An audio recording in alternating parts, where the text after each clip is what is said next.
materi. Kemudian nanti breakout. Nah, di breakout itu kalian kerja di Zoom-nya masing-masing, di Zoom kelompoknya. Saya juga akan ngider ya, akan melihat gitu. Kalau ada kesulitan atau ada yang nggak jelas. Kemudian nanti setelah selesai balik lagi ke Zoom utama dan kita lihat jawaban atau presentasi dari kelompok yang misalkan kelompok, berarti kalau ulang lagi kelompok 2 gitu ya. Jadi inginnya sih saya mengurangi beban kalian mengerjakan di luar jam PJJ, tapi kita lihat. Dan harusnya kan selesai perkuliahan itu langsung dikumpulin ya. Nah, tapi nggak tahu nih selesai atau enggak, atau mungkin dikasih extend sampai jam berapa gitu. Saya nggak tahu kalau hari Senin setelah sesi 2 ada kuliah lagi nggak? Ada, Bu. Ada. Oke. Kemudian besoknya ada kuliah lagi dari pagi. Untuk hari Selasanya nggak ada. Oh, Selasa nggak ada kuliah. Oke, berarti mungkin solusinya nanti dikumpulkannya Selasa pagi gitu ya. Jadi ada waktu di sejak kalian selesai kuliah, kalau belum selesai gitu masih bisa merapikan, nanti dikumpulkannya Selasa pagi. Minimal ada sebagian waktu mengerjakan yang ada di kelas gitu ya. Mudah-mudahan sih kalau jadi pemaparannya mungkin cepat gitu ya. Tapi nggak tahu nih kayaknya bisa dilakukan hari ini atau tidak karena kan ini aja saya udah makan waktu ya 15 menit. Mungkin itu sih intinya saya ngurangin beban kalian kerja kelompok di luar ini ya. Apalagi kalau Selasa nggak ada kuliah kan enak tuh. Jadi hanya fokus nanti malam mungkin menyelesaikan yang belum kelar dari materi untuk kasus yang kas gitu ya. Tapi harapannya kelompok yang bagian presentasi ya harus berusaha bisa ini ya selesai lumayan banyak lah seperti itu. Mungkin itu ya. Ada komentar dulu mungkin terkait tadi yang saya sampaikan. Silakan.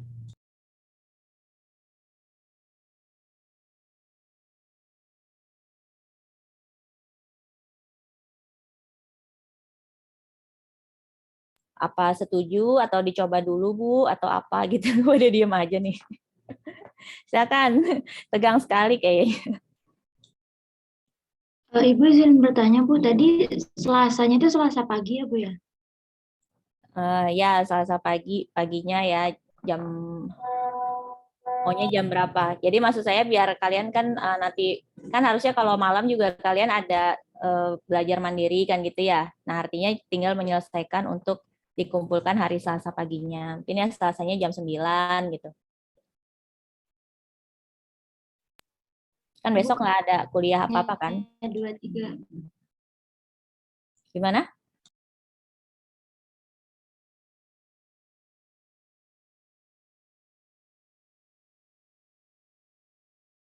Gimana, Kofifa? Ibu kalau misalnya Selasanya 2359 mungkin Bu biar paginya kita bisa kerja kelompok. Soalnya Seninnya itu sampai jam 4 Bu hari ini. Oh, Seninnya sampai jam 4. Selasanya Selasa tengah malam. Jangan jam 23 lah. Selasanya jam ini aja jam 17 ya. Kalau gitu ya. Ya kan? Jadi kalian nggak mau malam-malamnya ngerjain ya, capek gitu ya. Selasanya aja yang dipakai untuk ngerjain. Maksud saya kan sebagian kerjaan harusnya sudah dimaksimalkan pas lagi breakout room di hari Seninnya gitu ya. Ya, Selasanya jam 17 aja deh. Jangan jam 23. Saya juga nggak bakal merhatiin itu dikumpulin jam 23 ya. Gitu ya. Gimana yang lain? Baik Bu, nggak apa-apa Bu. Oke ya. Udah ya kita close ya apa pembahasan yang tadi. Baik, silakan langsung untuk kelompok yang presentasi. Izin share screen Bu. Sebentar waktunya nih, mungkin maksimal jam setengah 12 ya. Setengah 12 ya, bisa selesai ya. Silakan.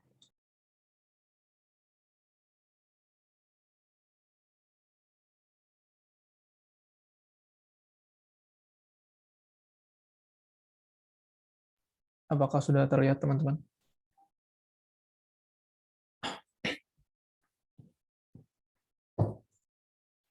Nggak ada yang jawab ya? Sudah. Ayo biar semangat nih. Sudah, Bu.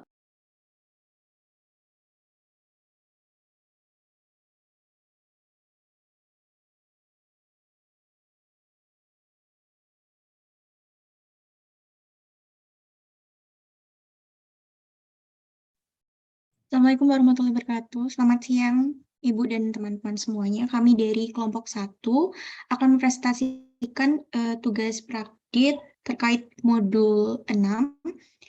Sebelumnya kelompok kami, kelompok 1 beranggotakan Aktadia Frisya, Ferdi Irawan, Lutfia Anida, Muhammad Dafa Arasi, dan saya Nada Nabila Putri.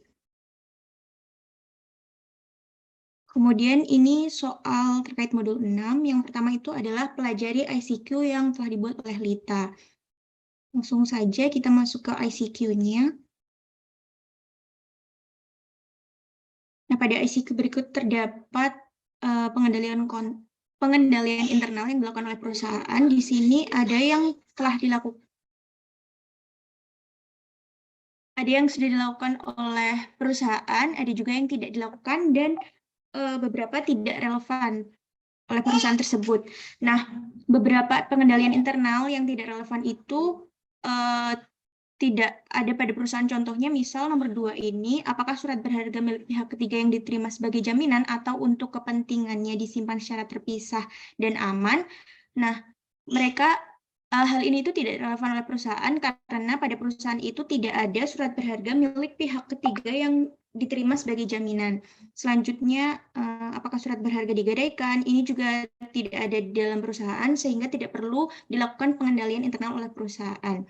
Kemudian dapat kita lihat pada nomor 5 ini ada pertanyaan terkait apakah surat berharga yang dimiliki adalah atas nama perusahaan. Di sini perusahaan tidak mencantumkan surat berharga atas nama perusahaan tersebut.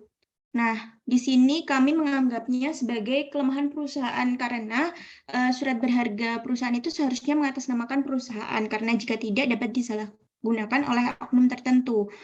Surat berharga yang baik itu terdiri dari nama terkait, salah satunya itu nama perusahaan, kemudian ada tanda tangan atas nama perusahaan atau nama terkait juga, kemudian ada kuasa hukumnya. Nah, di sini perusahaan tidak melampirkan surat berharga tersebut atas nama perusahaannya, sehingga kami menganggapnya sebagai kelemahan perusahaan tersebut. Untuk kesimpulan penilaiannya, kami anggap bahwa hasilnya itu masih cukup baik karena meskipun surat berharga tersebut tidak diatasnamakan oleh nama perusahaan, namun surat berharga tersebut disimpan dengan aman untuk mencegah kehilangan. Terus kemudian ada pengendalian internal terkait kesalahan pencatatan dan juga metode penilaian yang sudah tepat, sehingga kami menilainya masih cukup baik. Sekian dari soal ICQ, kemudian akan dilanjutkan oleh teman saya.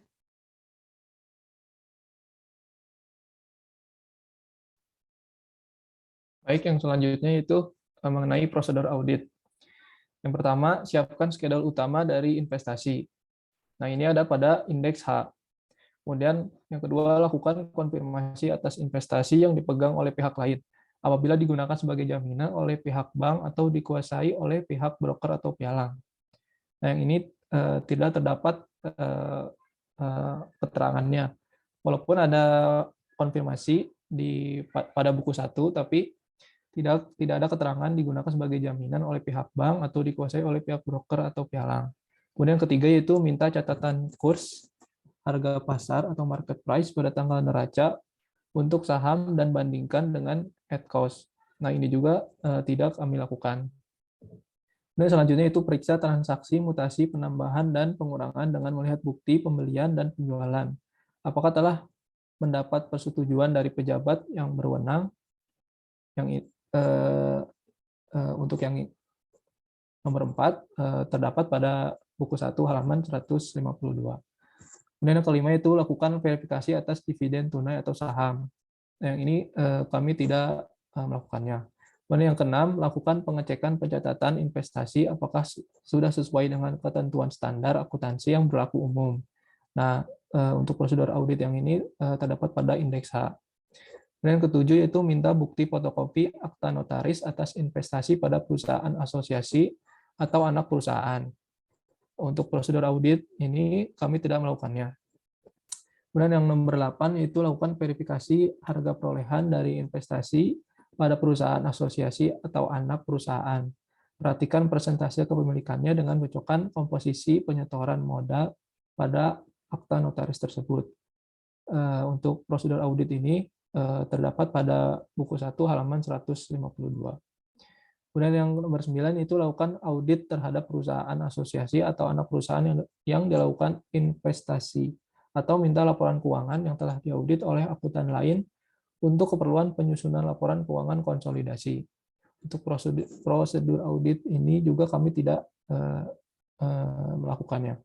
Kemudian yang terakhir itu yakinkan bahwa peraturan perpajakan yang berlaku telah ditaati. Yang ini juga kami tidak menemukan adanya prosedur yang terkait.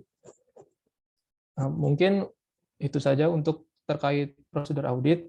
Selanjutnya. Oke, sebentar. Ya, oke, makasih Dava. Sebentar ya. Itu ada beberapa prosedur yang kalau di buku satunya kan dia ada ini ya katanya ya, bisa auditor bisa memeriksa akta pendirian. Ini akta pendiriannya PT PUH ya. Meskipun nggak lengkap ya, jadi cuman di akta pendiriannya PT PUH kan katanya dia punya modal dasarnya sekian, tapi yang sudah ditempatkan di setornya ada listnya. Nah mungkin ini informasinya ini didapat dari setelah memperoleh akses ke akta pendiriannya PT PUH. Berarti maksud saya yang ada meminta bukti fotokopi akte notaris atas investasi. Meskipun ini kan kita belum tahu ya apakah ini anak perusahaan, kepemilikannya berapa, kan mungkin dari sini bisa dihitung ya kepemilikannya berapa kan. Artinya itu sebenarnya sudah ada sebagian akte yang mungkin bisa diperoleh oleh atau sudah diuji oleh auditor sebenarnya kan, karena data ini kan dari akte nih. Kalau saya nggak salah, kan dia ini data-datanya kan bukti pengeluaran bank, yang atas ini ya, yang ada nomor bukti. Kemudian dia bisa mengecek ke akte notaris. Akte notarisnya ada 2, yang satu Paulus, yang satu Beni. Nah mungkin yang Paulus ini kan adalah akte untuk akte notarisnya si PT PUH gitu ya. Sedangkan yang Beni ini aktenya untuk PT, yang satunya PT apa? Piglet ya, PT Piglet. Cuman yang PT Piglet mungkin nggak, informasinya tidak terlalu banyak disampaikan gitu sih. Nah dari akte itu kan makanya bisa tahu nih ada ternyata laba dan dividennya masing-masing PT ini berapa. Kalau laba sih sebenarnya nggak dari akte ya, cuman mungkin kan dari laporan keuangan ya. Maaf, saya koreksi. Yang masalah laba dan dividen ini dari laporan keuangan, tapi sebenarnya dari akta juga ada. Jadi bisa juga sih di situ bisa di checklist ya, di checklist. Kemudian yang laporan keuangan kan juga berarti sudah tersedia ya. Audit terhadap anak perusahaan atau minta laporan keuangan. Nah, itu kan juga bisa di checklist sebenarnya kan. Meskipun nggak 100% laporan keuangannya diberikan ke kita ya, istilahnya di support di buku ini, tapi kurang lebih bisa seperti itu, gitu ya. Mungkin dari kelompok lain silakan kalau ada komentar dulu.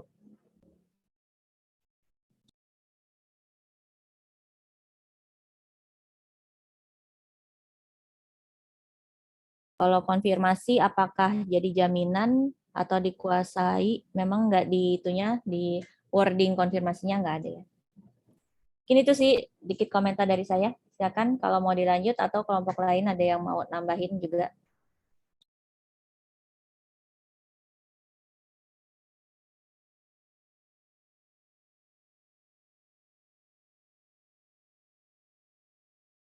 Ya, kalau nggak ada bisa dilanjut aja, Dava. Atau Khofifah.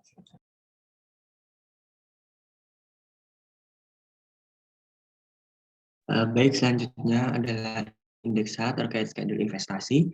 Nah, di sini bisa kita lihat bahwa investasi di PUH untuk per klien itu 100 juta, kemudian untuk di Piglet 300 juta, dan pembayaran di muka untuk gedung itu sebesar 22,5 juta. Nah, ini bisa dilihat pada halaman 152 buku 1. Nah, di sini terdapat, sebenarnya di buku 1 halaman 152 itu terdapat informasi bahwa untuk yang modal saham PT PUH itu sebesar 2.000 per 1 juta, atau 2.000 dikali 1 juta itu sebesar 2 miliar. Sehingga modal saham PT PUH itu 2 miliar. Kemudian untuk kepemilikan PT Sugus terhadap PT PUH sendiri itu sebesar 100 juta. Maka bisa kita asumsikan presentasi kepemilikannya 100 juta dibagi 2 miliar, yaitu 5%. Kelompok kami mengasumsikan bahwa ketika kepemilikan di bawah 30%, maka menggunakan metode cost.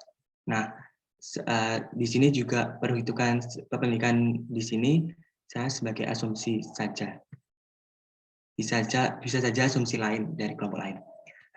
Terus di sini kan harusnya di sini juga diketahui bahwa ada laba dan dividen yang bisa kita lihat di buku 1 halaman 1 di buku 2 di buku 1 halaman 152. Nah, di sini PT PUH itu labanya sebesar 200 juta, PT Piglet 100 juta, dividennya untuk PT PUH 20 juta, dan PT Piglet 16 juta. Nah, di sini kan harusnya untuk laba dan dividen itu memengaruhi investasi baik PT PUH dan PT Piglet. Namun, karena tadi perhitungan dari kepemilikan PT Sugus terhadap PT PUH itu sebesar 5%, sehingga menggunakan metode cost, maka pendapatan laba dan dividen itu tidak memengaruhi secara langsung investasi di PT PUH, sehingga di sini parenya kita kosongkan. Kemudian untuk yang investasi di PT Piglet itu sebesar 300. Nah, di sini ada pare di debit sebesar 30 juta. Ini didapat dari 100 juta dikali 30%. Nah, 30% ini dapat kita lihat di buku 1 halaman 152 dengan asumsi bahwa kepemilikan 30% itu menggunakan metode equity, sehingga secara langsung pengaruh laba ini dapat memengaruhi secara langsung investasi di PT Piglet, sehingga ada jurnal penyesuaiannya di bawah ini bahwa investasi di PT Piglet sebesar 30 juta pada pendapatan investasi PT Piglet 30 juta. Nah, di sini saya tidak memasukkan dividen karena dividen itu direalisasikan di 8 Januari tahun 2019, sehingga kami tidak memasukkan dividen ke dalam pengaruh investasi di PT Piglet.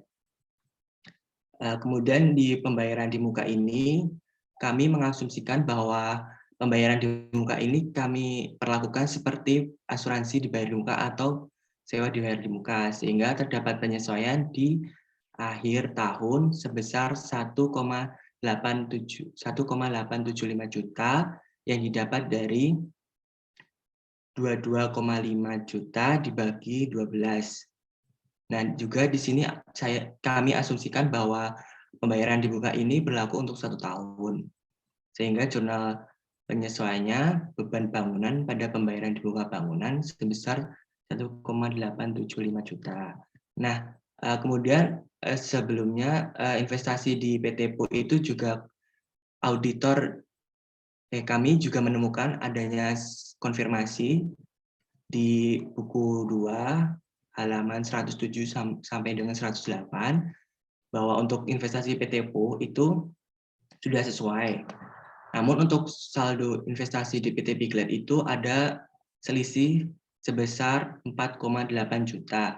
Nah, itu mungkin PT Piglet itu memasukkan pembagian dividen pada tahun 2018, sehingga perhitungan investasi pada tahun 2018 itu menjadi saldo investasi ditambah pengaruh laba dikurangi dengan dividen sebesar 4,8 juta yang didapat dari 16 juta dikali 30%. Mungkin cukup sekian dari kami.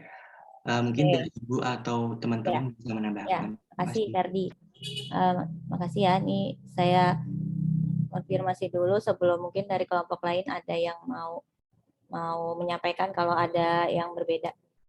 Pertama, yang PT PUH itu ada keterangan modal dasar ya, modal dasar yang diambil sama kelompok 1. Kan dia bilang modal dasar 2.000 lembar, A-nya 1 juta. Tapi modal ditempatkan dan disetor penuh. Nah, setelah ada modal dasar, kemudian ada modal yang ditempatkan dan disetor penuh. Artinya yang betul-betul sudah terkumpul uangnya untuk modal gitu ya, itu yang 1.000 lembar gitu ya, setengahnya dari yang rencana modal dasar dia di akte pendiriannya. Jadi di akte pendirian itu memang dia beristilahnya punya target bahwa perusahaan ini nanti modal dasarnya tuh 2.000 lembar. Tapi kemudian yang bisa ditempatkan dan issue dan uangnya itu disetor ke perusahaan menjadi modal itu baru yang 1.000 lembar. Kayak di situ ada ketika dilihat komposisinya, detailnya itu kan totalnya itu 1.000 lembar gitu ya. Nah, artinya yang betul-betul sudah terkumpul itu adalah 1.000 lembar. Nah, dari situlah dihitung proporsi atau besar kepemilikannya investasinya PT Sugus gitu ya. Itu kalau dari saya. Coba silakan dari kelompok lain, apakah sama dengan kelompok 1 atau untuk si ini kepemilikannya PT Sugus di PT PUH itu basic menghitungnya dari yang 2.000 lembar atau yang dari 1.000 lembar. Coba silakan kelompok 2 mungkin memulai sama dengan kelompok 1 atau ada jawaban lain? Kalau untuk presentasi kepemilikannya sama Bu, 5%. Oke, kelompok 3.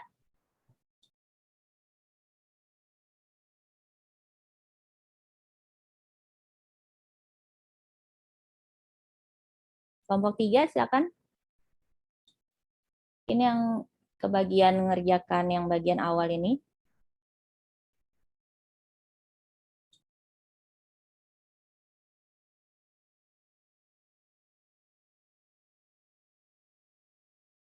Izin Bu. Sama Bu, 5% juga. Oke, kelompok 4.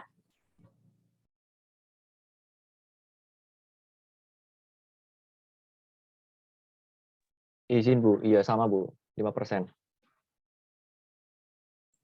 Kelompok 5. Izin Bu, sama Bu. 5% juga Bu. Kelompok 6. Izin Bu, sama 5% juga. Ini oke, kasih jawabannya. Ini dari mata kuliah akuntansi emang dapat pemahamannya seperti itu ya atau gimana ya? Karena kan yang modal dasar itu belum issued semua nih. Yang baru issued itu yang ditempatkan dan disetor. Izin Bu. Ya, Kalau silakan. sepemahaman dari saya ya Bu dan kelompok kami, kan kalau di sini di buku 1 itu sedikit rancu Bu. Kan di sini kan ditulis bahwa Paulus SH nomor 35 ini kan pernyataan saham PT PUH itu sebesar 2.000 lembar per 100 per 1 juta. Sedangkan modal ditempatkan dan disetor penuh itu 1.000 lembar. Namun di tabel bawah itu Bu, itu tuh persentase kepemilikannya itu jadi berubah Bu, dan di sini jumlah modalnya menjadi 300 miliar, sedangkan 300 juta, sedangkan di tabel atasnya itu yang ada nomor bukti itu investasi PT Sugus di PT PUH itu hanya sebesar 100 juta Bu. Jadi kami mengira bahwa untuk yang tabel bawah kepemilikan 30% itu dan yang disetor 1.000 lembar itu adalah diinvestasi di PT Biglet gitu Bu. Kalau dari kelompok kami.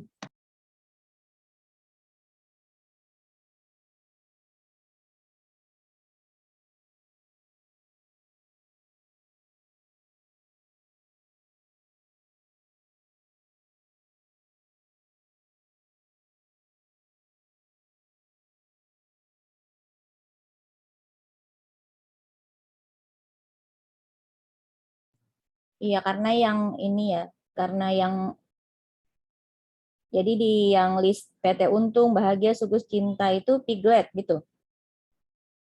Ya Bu, sedikit rancu Bu. Jadi Ya kami sih, karena nggak dua-duanya dijembrengin ya. Tapi ini kan habis ngomongin yang itu ya, habis tabel yang bukti bank keluar, kemudian kan dia menyatakan atas pemeriksaan akte notaris Paulus. Paulus itu PT PUH gitu ya. Paulus modal dasar 2000 lembar. Modal dasar 1000 lembar ditempatkan dan disetor. Oh, jadi ngambilnya dari situ. Tapi kalau yang kalau saya sih melihatnya ini masih lanjutan yang sebentar. Ini kan bukti keluarnya 100.000. Tiba-tiba PT Sugus, ya sih tercatat kok tiba-tiba kalau di catatannya.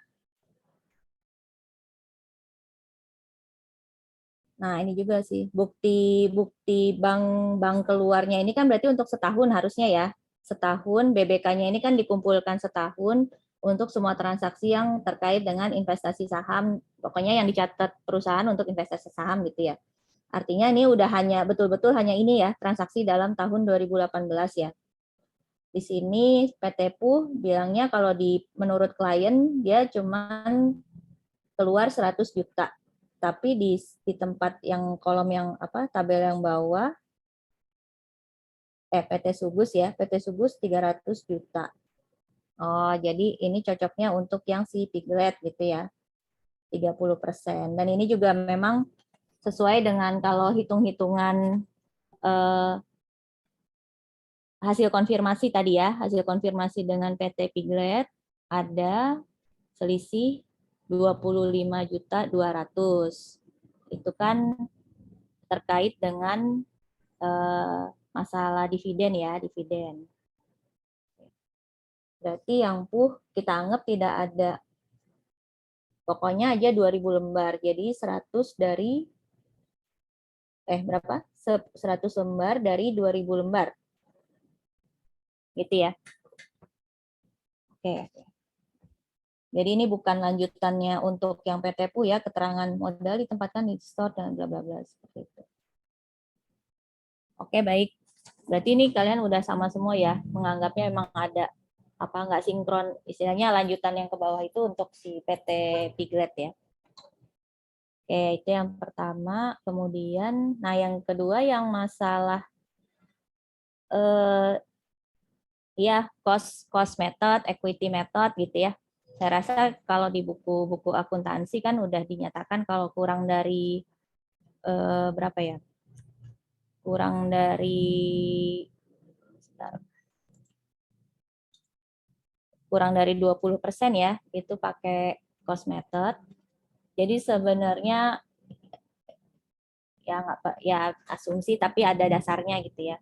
Kemudian kalau 20-50% itu dengan equity method. Kalau di atas 50% itu sudah seperti anak perusahaan gitu ya, konsolidasian dan sebagainya.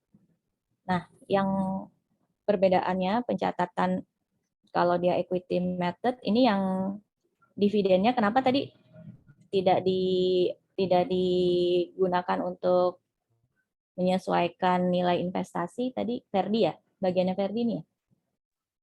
Ya Bu, Coba dijelaskan lagi tadi yang 4,8 kenapa nggak mengurangi nilai investasinya? karena realisasinya di tahun 2019 Bu.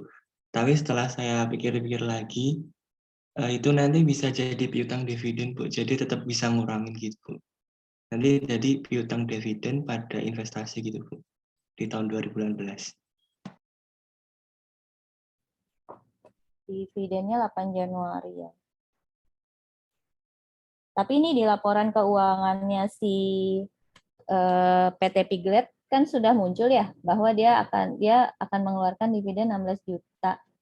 Ya, jadi accrued bisa ya. Iya bisa Bu. Ya, di accrued ya. Meskipun realnya baru diperoleh di tanggal 8 Januari. Nah, ini juga terkait dengan kesesuaian saldo konfirmasi ini sudah dibahas ya katanya. Mungkin Piglet memasukkan di 2018.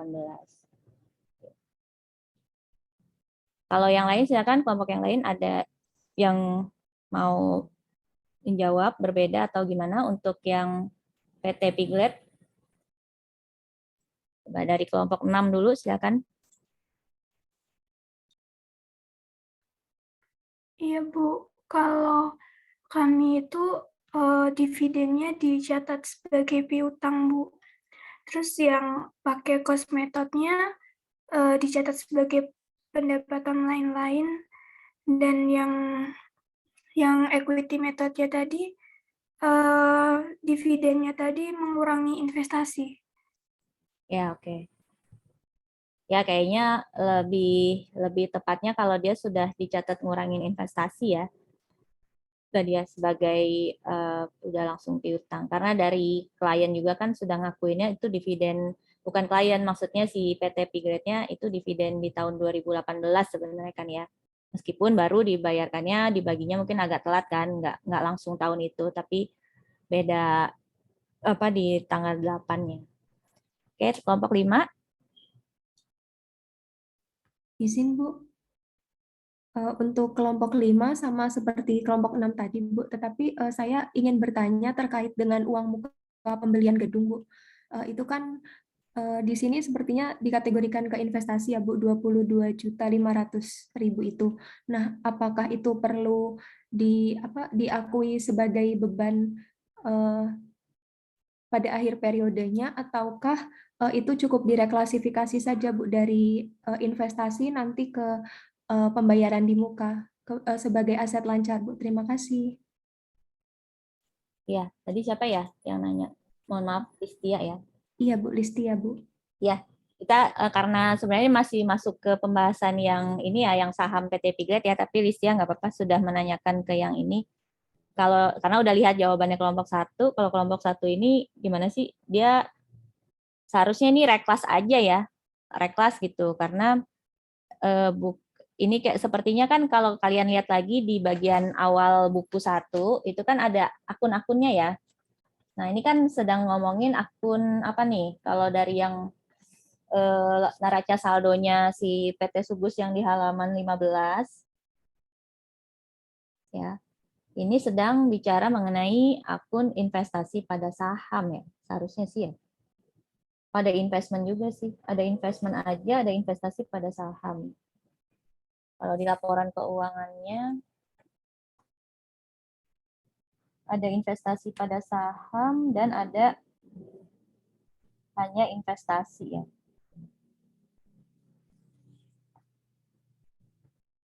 Ini investasi ya, bukan investasi pada saham.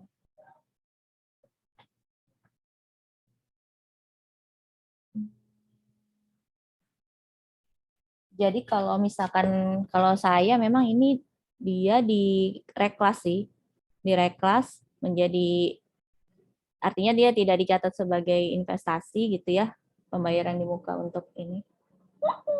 Tapi menjadi ya tadi aktiva lain-lain atau aset lancar gitu ya. Kalau tadi yang Ferdi gimana ini? Tadi asumsinya gimana? Silakan Ferdi tadi. Kalau saya tadi asumsinya kayak itu Bu, prepaid rent atau asuransi gitu. Tapi benar Listia, benar Ibu tadi Bu, di reklas aja sebenarnya. Ya. Kalau karena bukti pengeluaran bank ini dibilangnya kan untuk keperluan investasi ya. Kemudian kalau kita lihat di laporan keuangan dan neraca saldonya itu ada investasi saham, ada yang investasi saja gitu ya.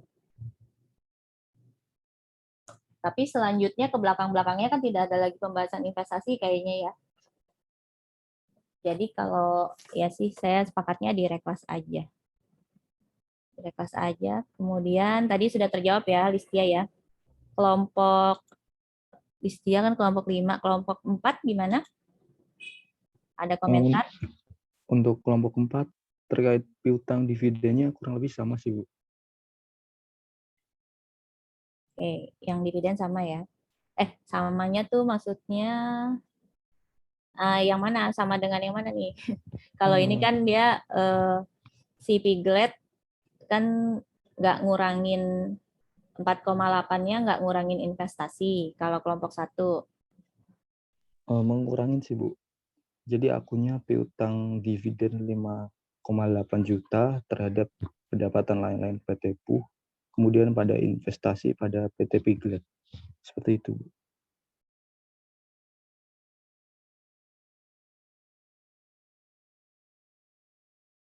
Kok 5,8?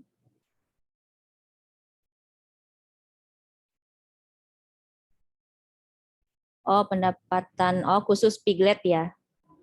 Khusus Piglet aja ya. Terpisah dari nyatet yang PT PUH ya. Digabung sih, Bu. Iya, kurang lebih sama kayak yang kelompok 6. Oke, baik. Lanjutnya kelompok, tadi kelompok berapa? Kelompok 3 ya. Kelompok 3 gimana?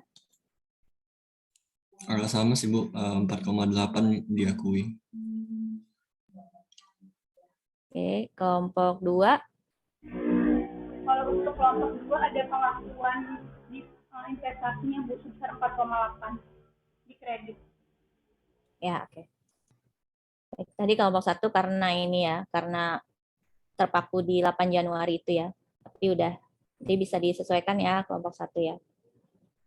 Ya, baik, saya rasa kan sudah semua ya. Tadi yang terakhir yang masalah investasi juga sudah dengan pertanyaannya Listia tadi sudah terjawab ya, yang masalah gedung tadi ya.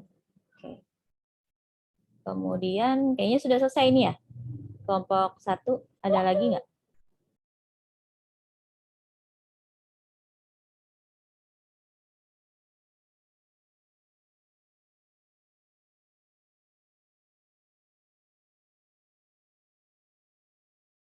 Gimana kelompok 1 ada lagi?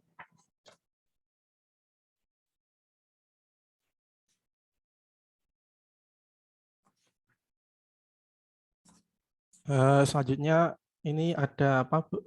Perhitungan A21, A22 sama A31, A32, Bu.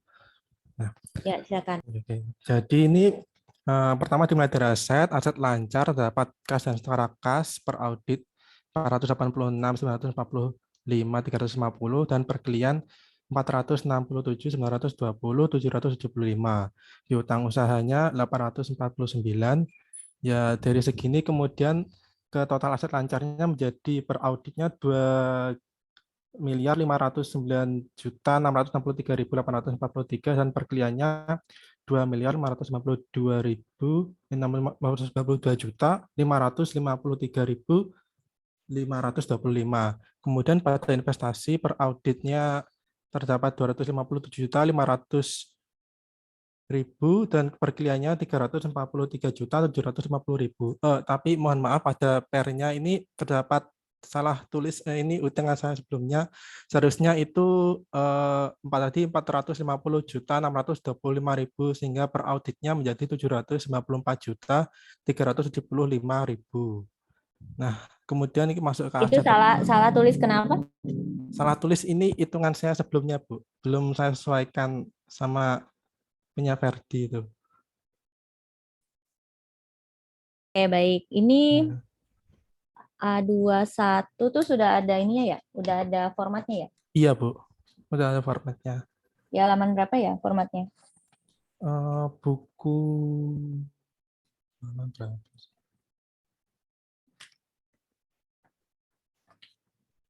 Yang awal ya? Iya, Bu, yang awal, Bu. Enggak, karena saya masih ini, maksudnya item-item akunnya itu sudah given ya? Di A21? Iya, Bu. Seperti itu, apa keterangan aset tetap, aset lancarnya seperti itu. Coba mohon dibantu halaman berapa, Dea? Akta Dea? Halaman 8, Bu, dari buku 2. Oh, 8 buku 2. Ini berarti 2 buku 2. Ini soalnya saya pakai Adobe tulisannya 8. Sebenarnya halaman 2 dari buku 2. 2 buku 2. Oh ya. Di awal ya. Bentar ya. Saya soalnya enggak sampai. Oh, dia membedakannya aset kas utang layanan kas setara kas. Kok kamu beda? A21 ya? A21, A22. Iya. Ini A21 berarti kan? Iya, Bu. Ini aset lancar, kas setara kas, terus investasi jangka pendek. Kok beda ininya, template-nya? Investasi jangka pendek, piutang usaha, piutang lain-lain, persediaan beban dibayar di muka, aset lancar, itu agak beda ya? Oh, karena ada yang ditambah dari yang lain atau gimana ya? Nah, di sini ada investasi, entitas, asosiasi, nggak ada. Investasi jangka pendek, 1.200.000. Itu kamu tiba-tiba muncul investasi aja. Iya, Bu.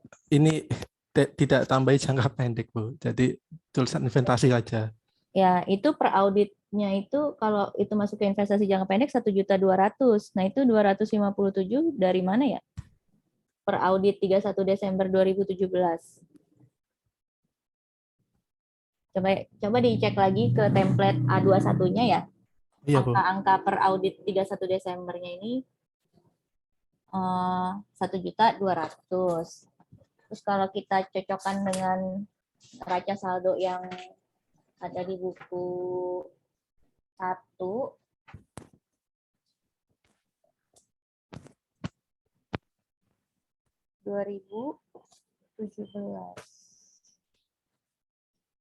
tapi ini per audit sih ya. Menurut audit. Oh, yang sudah diaudit 31 Desember 2017. Investasi 200 juta.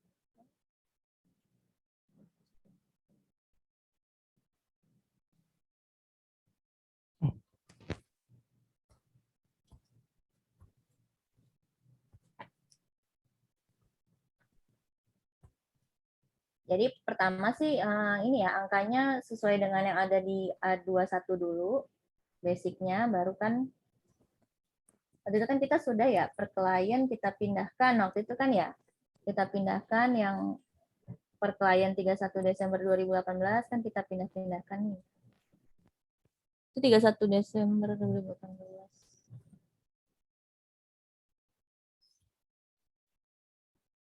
Harusnya per kliennya itu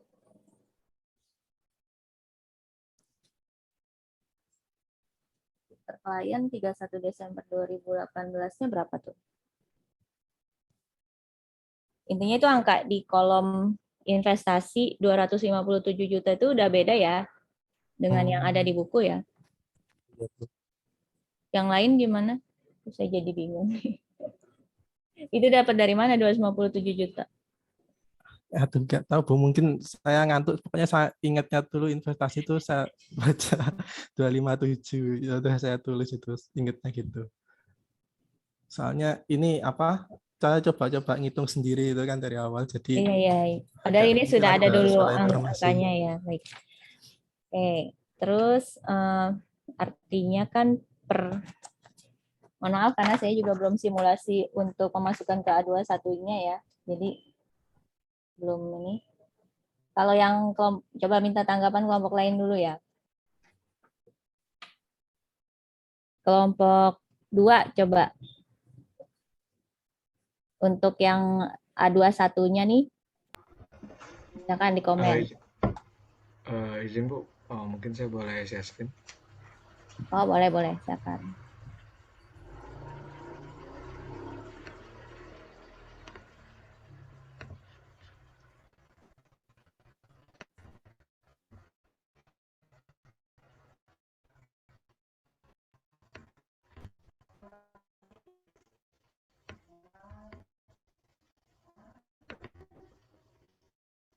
Nah, kalau dari kelompok 2 itu kita mendapatkan dari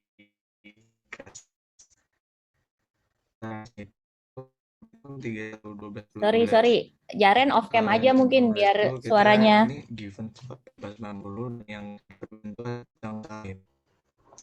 Jaren 85 juta di tanggal 1/12/2018.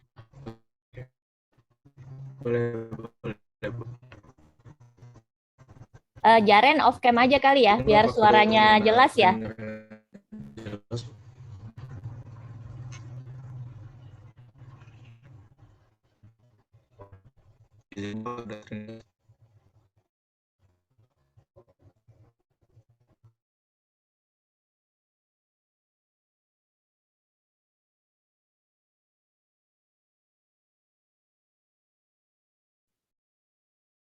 Ini saya yang jaringannya jelek atau gimana ya? Putus-putus ya? Ya Bu, suaranya putus-putus tadi Bu. Terus orangnya mana nih? Izin Bu, terkeluar Bu. Artinya bermasalah. Oh iya benar kan, berarti bukan saya yang ini ya. Oke. Ya sambil nunggu, mungkin kelompok 2 yang lain atau kelompok yang lainnya dulu, ada yang mau komen?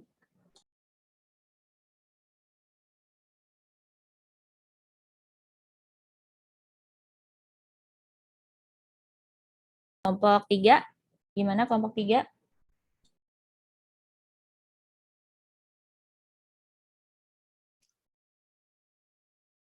Ya Bu, kelompok 3.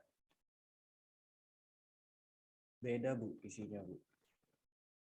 Cara yang di per audit sama di per kliennya. Dari sama yang kelompok 1 beda Bu. Oh iya, boleh di-share deh ya, biar ini kelompok 1 juga bisa membandingkan. Awang udah berhasil join, Awang ya? Sudah, Halo? Bu. Oke, ya. Izin share screen ya Bu.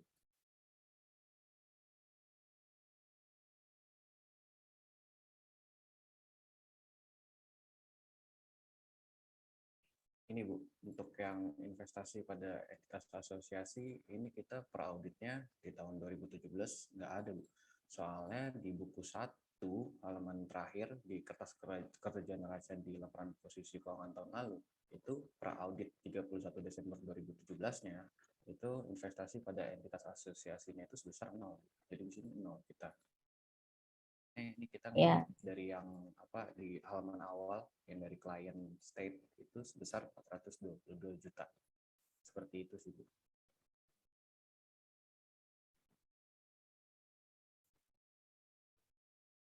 Oke, oke. Jadi 0 2018. Jadi ini ya, yang kalau di halaman 13 yang buku itu mungkin dia investasi di situ investasi jangka panjang ya, yaitu pada entitas asosiasi ya. Kan klop tuh ya. 2017-nya 0, kemudian per kliennya 422.500. Nah, sedangkan yang kita bicarakan sekarang ini kan investasi pada saham sifatnya karena tadi kan tidak ada yang lebih dari 50% ya. Jadi kan yang satu tadi 5%, yang PUH, kemudian yang piglet itu berapa tadi? 30% ya. 30% itu kan memang punya pengaruh, tapi tidak sampai dia menjadi konsolidasi atau jadi entitas asosiasinya si klien ya. Berarti yang kita utak-atik atau kita sesuaikan adalah yang akun investasinya jangka pendek berarti ya.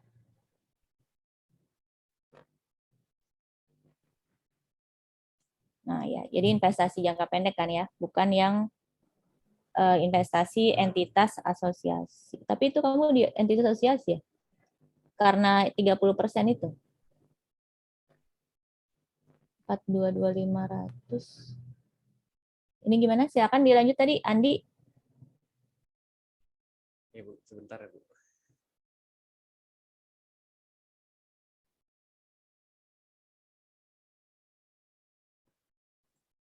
Soalnya yang di apa schedule H yang investasi ini Bu, itu kan dia total saldonya 422.500 itu ya Bu, 422 juta. Oh, ya ya ya. Jadi saya Oke. mengiranya yang akan diubah itu akun yang ini Bu. Soalnya per Ya, kliennya ya. juga sama gitu.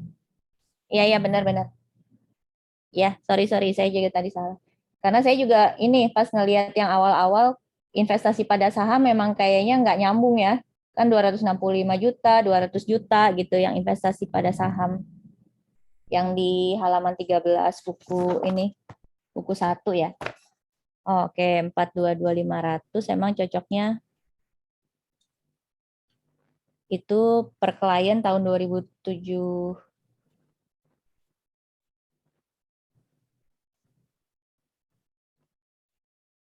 Per audit 2017 nggak ada, per klien 2018, 422.500.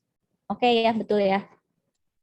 Cuman di sini ada beda penulisan ya. Di neraca dia cuma nulis investasi aja, sedangkan di bagian yang hasil kertas kerja itu bilangnya investasi pada entitas asosiasi.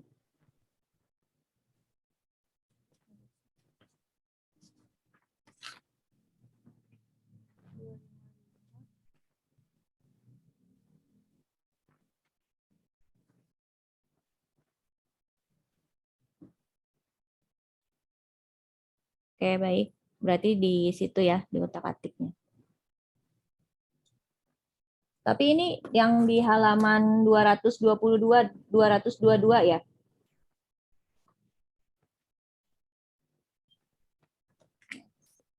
Kertas kerja pemeriksaan tahun lalu. 2016-2017. Peraudit tidak ada. Oh iya, peraudit tidak ada. Oke. Ya, lihatnya ke kanannya lagi ya. Di akhir 2017 itu saldonya 0. Kemudian itu ya itu nyambung ya, nyambung dengan yang di neraca depan. Cuman yang di neraca nulisnya investasi aja. Sedangkan itu investasi pada entitas asosiasi. Oke, baik. Terima kasih kelompok Andi, ini kelompok 3 ya. Kelompok 2 gimana? Ya, makasih Andi. Izin Bu, apakah sudah terdengar? Sudah. Oke. Untuk saldo Jaren dulu ya, silakan. Saya izin share Bu ya.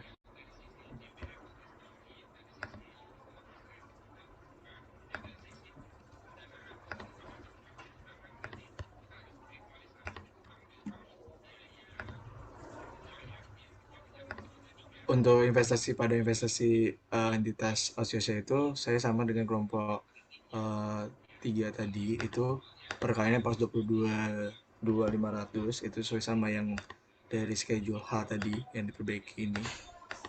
Lalu untuk yang bagian debit itu juga melihat dari bagian H itu 30 juta dan untuk kredit 20 juta. Terus ingat per audit 31 bulan 12 18 itu 425 juta 200.000. Oke ya, baik. Makasih kelompok Jaren itu kelompok berapa? Ya, kelompok 2 ya. Oke, silakan kelompok 1 dilanjut. Masih ada atau tugasnya ini yang ada masih ada schedule yang lain atau gimana? Silakan.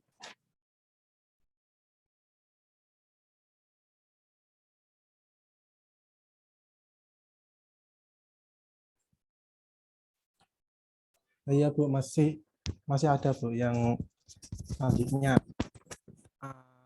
22 ya, sepertinya ya ini ada dua ini juga terdapat salah hitung, soalnya ini saya hitung sendiri. Saya lupa kalau di belakang dari buku 1 itu ada apa? Kertas kerja tahun ya, lalu kertas ya. kerja tahun lalu itu Bu. Jadi saya coba hitung-hitung sendiri itu awalnya katanya kok bingung, kok agak gimana gitu loh. Kok beda sama yang dulu. Ternyata saya lupa. Udah belum saya ganti per auditnya juga itu. Oke, berarti nanti silakan diperbaikin dulu ya. Berarti yang masih angka-angkanya salah karena salah refer, tidak merefer yang belakang, berarti 21, 22, 31 diminta juga ya? 31 diminta juga Bu, tapi itu bagian teman saya Bu. Jadi biar dijelaskan terlebih dahulu. Oke, makasih Dea. Silakan siapa yang A31, A32 siapa? Selanjutnya A31 dan A32 akan saya jelaskan, Bu. Untuk angka-angka yang didapat di sini itu saya ambil dari buku 2 halaman 4. Nah, dan untuk akun-akun yang berpengaruh terkait investasi itu saya tambahkan satu akun, yaitu akun akun pendapatan investasi dari PT Piglet. Ini sebesar 30 juta yang didapat dari 100 juta dikali 30%. Selanjutnya untuk indeks A32, ini juga 30 jutanya dari itu, pendapatan dari PT Piglet. Mungkin cukup sekian dari saya. Ya, terima kasih. Karena ini kan masih rolling masih bergerak terus angka-angkanya ya, karena kita siklus pemeriksaannya belum final ya. Jadi karena ini sering di refer, menurut saya nanti dikasih keterangan juga nih koreksi-koreksinya ini dari kejadian atau dari misalkan 30 juta, mungkin nanti di kolom I-nya bisa dikasih note gitu biar nggak lupa ya. Ini tuh dari modul sekian gitu ya. Atau seharusnya sebenarnya yang jurnal-jurnal koreksi itu juga dikasih nomor urut gitu. Kan kita dari awal pertemuan 1 udah ada beberapa jurnal gitu ya. Jadi nanti harusnya ini masih dokumen berjalan kan, bukan dokumen final ya. Dan sebenarnya karena yang mengerjakan banyak, harusnya ini juga bisa dibikin di ini sih, di Google Sheet gitu ya. Jadi semua nanti sesuai dengan bagiannya bisa memasukkan koreksi dari yang mereka kerjakan, saya sih gitu. Ini itu aja sih masukannya ya. Nanti bisa dikasih keterangan. Jangan lupa aja ini koreksi yang dari kejadian yang mana gitu. Dan karena ini kan akan dikerjakan bareng-bareng terus nanti ya sampai selesai masuk ke modul 9. Oke, tadi siapa ya? Yang terakhir tadi? Maaf nggak. Saya tadi Bu. Lutfia. Oke, ya makasih Lutfia. Sama-sama Bu. Sudah selesai ya kelompok 1 ya. Baik, mungkin break dulu sekitar 5 menit deh ya. Break dulu, nanti tadi sesuai dengan yang saya sampaikan di awal, saya buatkan breakout. Mungkin kita lihat dulu sekilas ya, sementara sedikit aja untuk yang kasus terkait kas, kemudian nanti breakout silakan kalau misalkan breakoutnya tetap nyala nih, tapi kalau misalnya kalian selama mungkin mau menyamakan persepsi, nantinya kan mengerjakan sendiri-sendiri ya, jadi kalau misalnya 20 menit pertama mau di breakout room, setelah itu mau leave, tapi nanti di akhir mungkin sekitar 30 menit, berarti jam 12:30 ya, nah 12:30-nya akan balik lagi. Mungkin kita break dulu aja ya, break selama 5 menit ya. Saya sambil bikinin breakout room-nya. Oke, baik, silakan.